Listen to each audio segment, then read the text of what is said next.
are the people who are coming into education and essentially dismantling the work of a century in building a public education system. So I just want to say that the Chicago teachers are absolutely the heroes and the heroines of the day for standing up.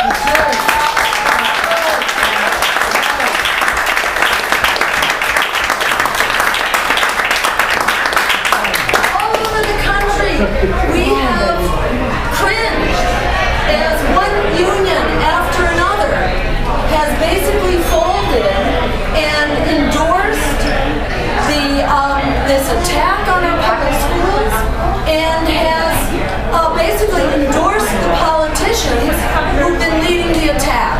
So it is just so exciting now that the Chicago teachers are leading the charge to stand up not only for public education, but for an economy that works for everyday people and actually creates a future for those children.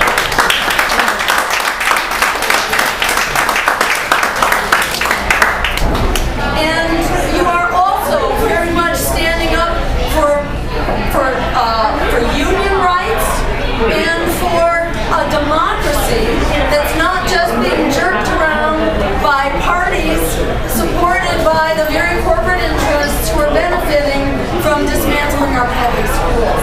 So, we're beginning to see things coming into focus between the uprising in Wisconsin and the Occupy movement across the country, the student protests in higher education from Canada and Quebec to California down to Mexico, to the eviction blockades, to the Bank of America protests, to the anti-war protests and the protests against the drones and the expansion of this war machine.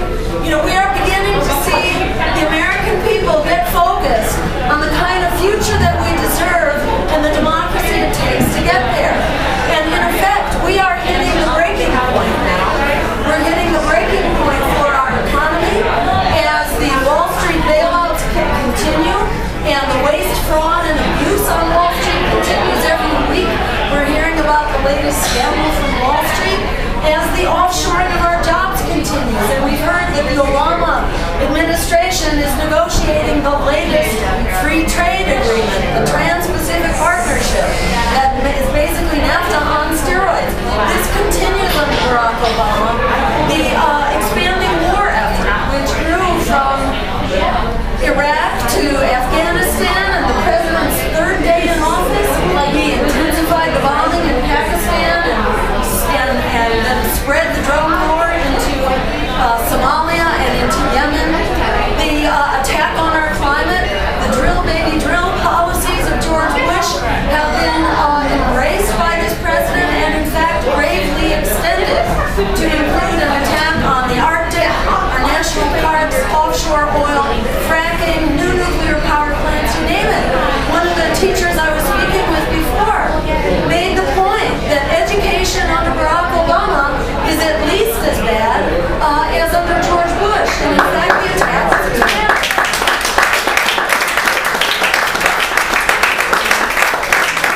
So, the silver lining here is that people are saying enough. Just like the teachers union, Chicago Teachers Union, has boldly stepped forward to say enough is enough. We are standing up for the future we deserve. And the good news is that the public agrees with us on issue after issue behind us. Not only that we deserve the rights of unions, the rights of collective bargaining, we deserve decent wages. Students deserve quality education and affordable higher education. We deserve a Green New Deal, and we have know-how to actually create jobs right now and put everyone back to work, create 25 million jobs, and put an end to the climate crisis while we're at it. We can do that now. Right.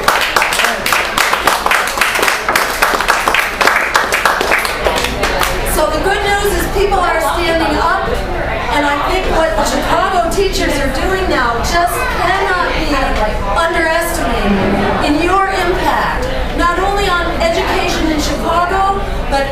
education all over the country. I think, we are at that breaking point for education, for jobs, for health care, for peace, for ending the free trade agreements, for immigrant rights, you name it, for this war on drugs, which needs to be ended, when we need to legalize marijuana because it's a drug. Yeah. It's a substance that's dangerous because it's illegal. It's not illegal because it's dangerous.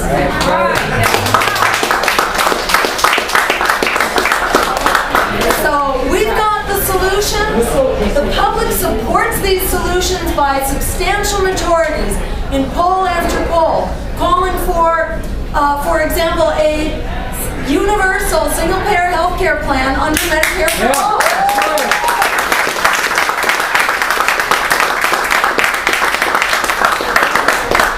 Puts every one of us back in charge of our health care instead of some profiteering CEO. Provides comprehensive health care.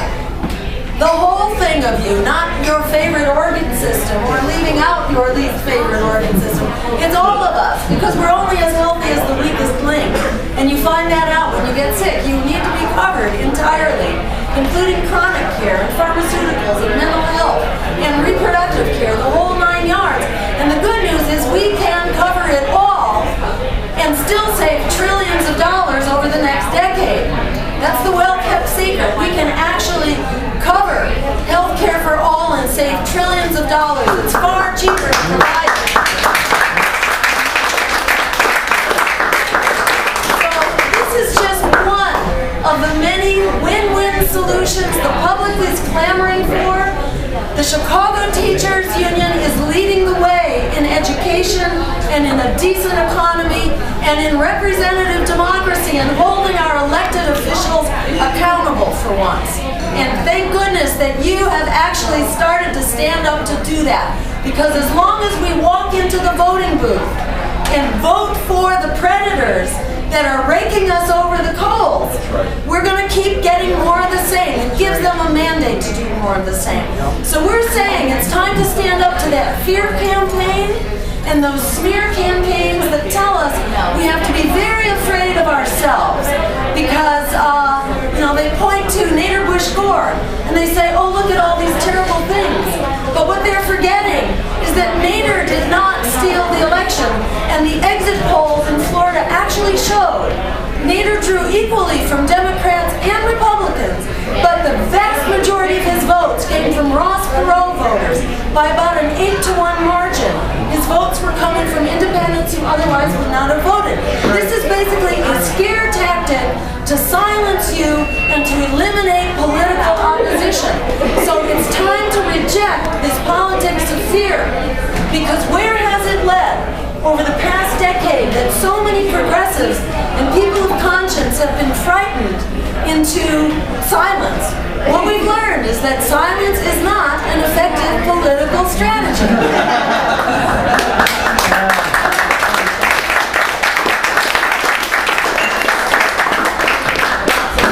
And the politics of fear has actually brought us everything we were afraid of.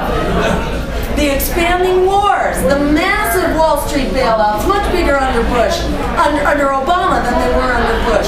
The expanding free trade agreements that offshore our jobs and undermine our wages. The attack on our civil liberties, in which Barack Obama has codified all the violations of George Bush, and in fact gone far beyond in criminalizing protest, in creating the right of indefinite detention for the president, and his right even to assassinate whoever he wants, including American citizens. So we have gotten in droves all of the things we were supposed to be quiet in order to avoid. We've gotten them in more massive quantities because we allowed ourselves to be silenced. Because if the voice of the public interest is not in this, what do you have left? It's just the corporate spin campaigns that are out competing each other for their corporate campaign dollars. So you get this accelerating slide to the right on education, on healthcare, you name it. And that healthcare, the Affordable Care Act, I live in the state that already has it. And in fact, medical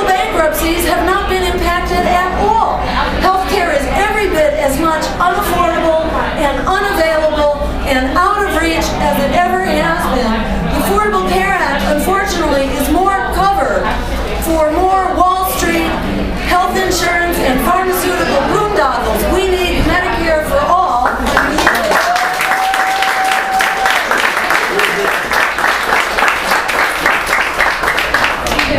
So again, we've hit that breaking point. Time to turn it into the tipping point. Rejecting that politics of fear and replacing it with the politics of courage, like what the Chicago Teachers Union is demonstrating.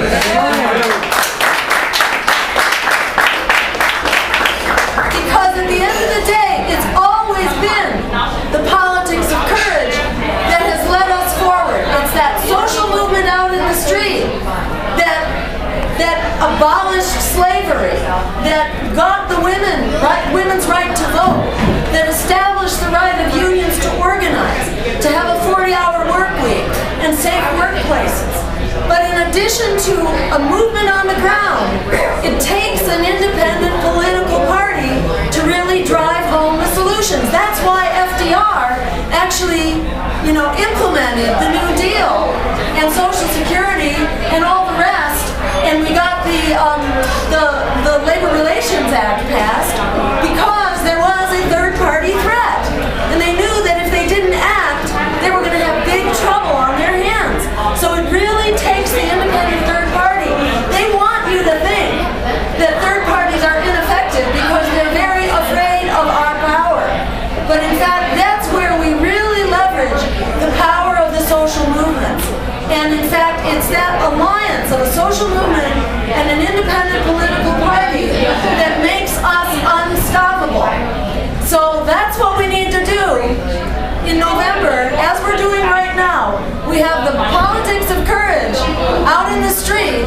We need to bring that politics of courage into the voting booth as well, because that's where we really lock in on our demands and drive them forward.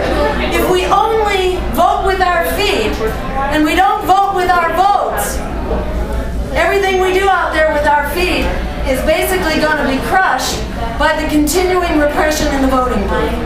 But by our standing up, we can begin to turn this breaking point into a tipping point and start to take back our democracy and the future we deserve. So I'll just end by thanking you for leading the charge here and encourage you as part of your work in building this transformation, which really is happening, and where the Chicago Teachers Union is playing a critical role in upping the ante in that transformation. You really are.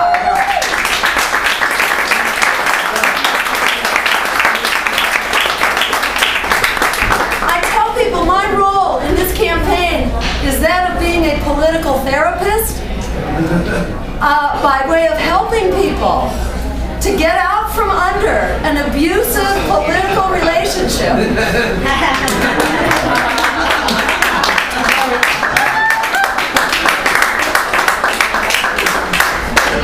To break up with your abuser and stop making their apologies your own words.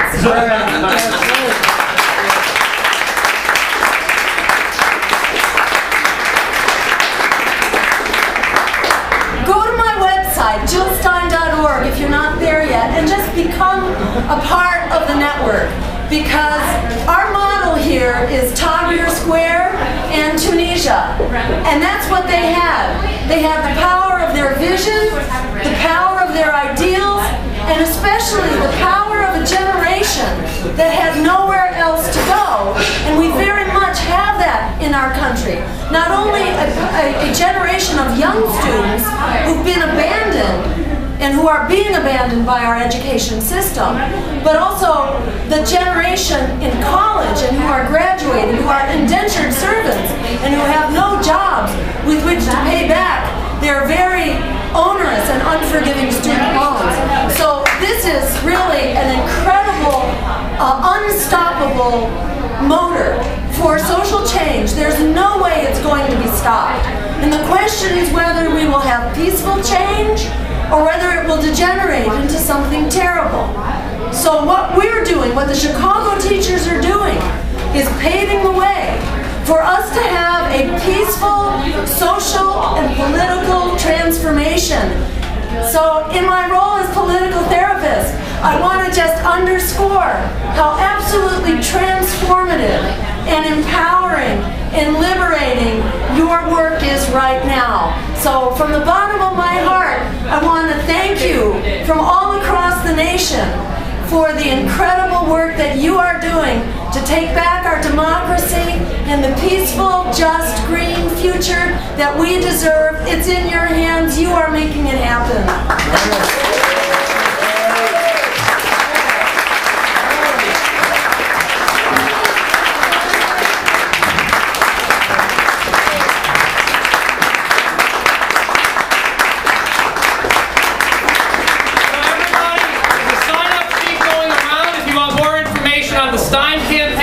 Be a part of it, please sign up. Over at the table over there is more information about Nancy Wade's campaign. Nancy Wade's district is right here, Lincoln Square, all the way down to Lincoln Park, and then off to the west. If you're interested in the Green Party generally, Rob Sherman is the county chair, I'm the state chair. Talk to us about becoming a member. Go to our website, which is ilgp.org, and wear red this week to support the teachers. Wear red until this strike is done, and let's go out there and do everything we can for the teachers, all right? And teachers, if you want to come up here, we got any other teachers in the room, let's come up here, let's get a picture taken, and let's let everybody see what it looks like when we have political candidates that actually support our teachers.